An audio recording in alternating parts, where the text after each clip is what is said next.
Hello everyone. बहुत से बच्चों के डाउट आ रहे हैं कि साइंस में एलिजिबिलिटी क्राइटेरिया क्या है, सब्जेक्ट कॉम्बिनेशन क्या क्या होना चाहिए। सभी को हम डिटेल में जानने की कोशिश करेंगे कि आप फॉर्म भर सकते हैं या फिर नहीं।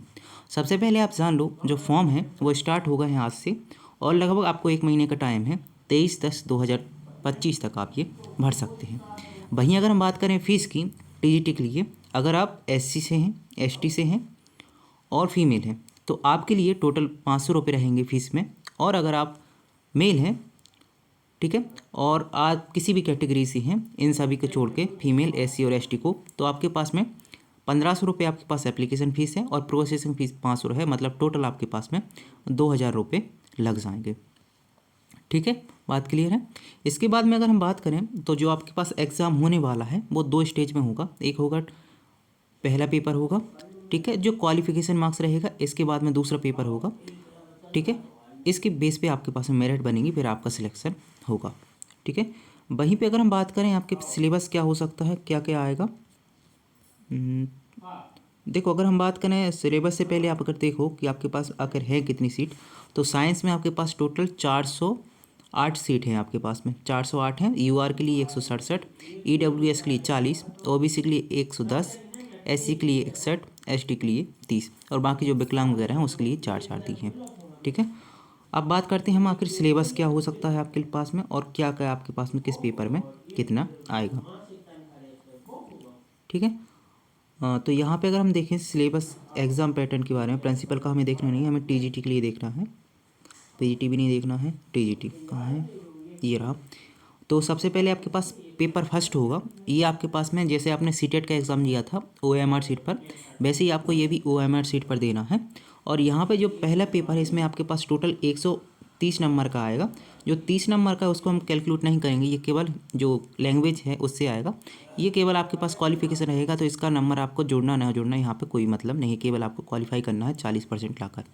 बाकी का जो 100 नंबर है इससे आपके पास में जो बनेगा क्वालिफिकेशन, ठीक है, कि आप सिलेक्ट होंगे या नहीं, वो 1:10 मतलब एक सीट के लिए लगभग 10 लोगों को लेंगे। इसमें आपके पास जनरल अवेयरनेस 10 नंबर की, रीजनिंग 15 नंबर की, आईसीटी 15 नंबर की, टीचिंग एप्टीट्यूड 30 नंबर का, ठीक है।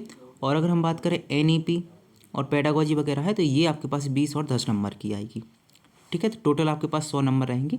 उसके बेस पे देखेंगे कि आपको क्या करना है, ठीक है। वहीं पे अगर हम बात करें पेपर 2 की, तो पेपर 2 आपके पास में आने वाला है टोटल 55 क्वेश्चन आएंगे। यहाँ पे 55 में से 40 क्वेश्चन आपके पास ऑब्जेक्टिव रहेंगे, जहाँ पे आपको एमसीक्यू टाइप दे सकते हैं।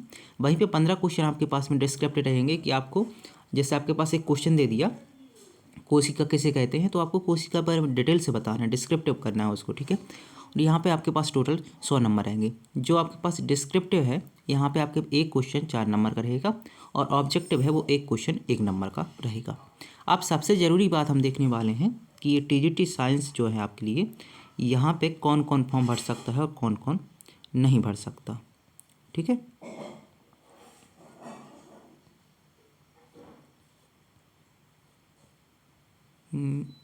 तो सबसे पहले जान लो, अगर आपका सीटेट पेपर 2 क्वालिफाई है तो ही आप इसको दे सकते हो, अदरवाइज़ आप नहीं दे सकते हो। और दूसरी इंपॉर्टेंट बात आपके लिए ज़रूरी है बीएड, बीएड आपने किया हो। अब तीसरी इंपॉर्टेंट बात कर लेते हैं हम सब्जेक्ट कॉम्बिनेशन पर, किसकी सब्जेक्ट कॉम्बिनेशन आखिर होना क्या चाहिए, ठीक है। तो सब्जेक्ट कॉम्बिनेशन के लिए हम देख लेते हैं कहाँ है हमारे पास, मैथ रहा, ये रहा साइंस आपके पास में। तो यहाँ पे देखो, सबसे पहले इन्होंने बोला है candidate should have study biology, life science, botany, zoology as a honours और मेन सब्जेक्ट। मतलब सीधी सिंपल बात ये है कि बायोलॉजी से जो भी रिलेटेड है, जैसे आप या तो आप बायोलॉजी से मेन सब्जेक्ट लिया हो या फिर ऑनर्स किया हो, या फिर लाइफ साइंस से ऑनर्स मेन या मेन सब्जेक्ट लिया हो, बॉटनी से भी कर सकते हो आप ऑनर्स से मेन सब्जेक्ट, या फिर जूलॉजी से मेन या ऑप। अगर इसके अलावा आपने मान कर चलो केमिस्ट्री से ऑनर्स किया है, केमिस्ट्री से क्या किया है आपने, ऑनर्स किया है, बाकी ये आपके पास में सब्सिडरी में थे, ठीक है, या फिर आपने फिजिक्स से ऑनर्स किया है, तो आप इस वैकेंसी के लिए एलिजिबल नहीं हो। दुख तो होगा, लेकिन हम क्या कर सकते हैं, इन्होंने वैकेंसी में ऐसा ही बताया है कि आपके पास केवल मेन सब्जेक्ट ये होने चाहिए। इसके अलावा आपके पास में सब्सिडरी में केमिस्ट्री बॉटनी हो सकता है, केमिस्ट्री जोलॉजी हो सकता है, केमिस्ट्री बॉटनी हो सकता है, और केमिस्ट्री और जूलॉजी जो दो में से कुछ भी हो सकता है। मतलब सीधी सिंपल बात ये है कि आपके पास अगर मेन सब्जेक्ट ये 3 में से कुछ भी है तो आप एलिजिबल रहेंगे साइंस के लिए, अदरवाइज आप नहीं रहेंगे। बाकी अगर हम बात करें तो याद रखना, जो केमिस्ट्री है और फिजिक्स है, अगर इससे ऑनर्स करके बैठे हैं तो सेंट्रल की सभी वैकेंसी को आप भूल जाइए।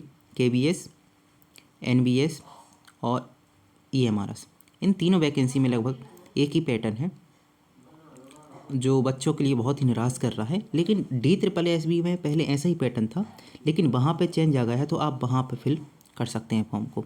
इसके लिए दुख है, सरकार से अपील करनी चाहिए और करेंगे भी हम। बाकी हम देखते हैं आगे, ठीक है।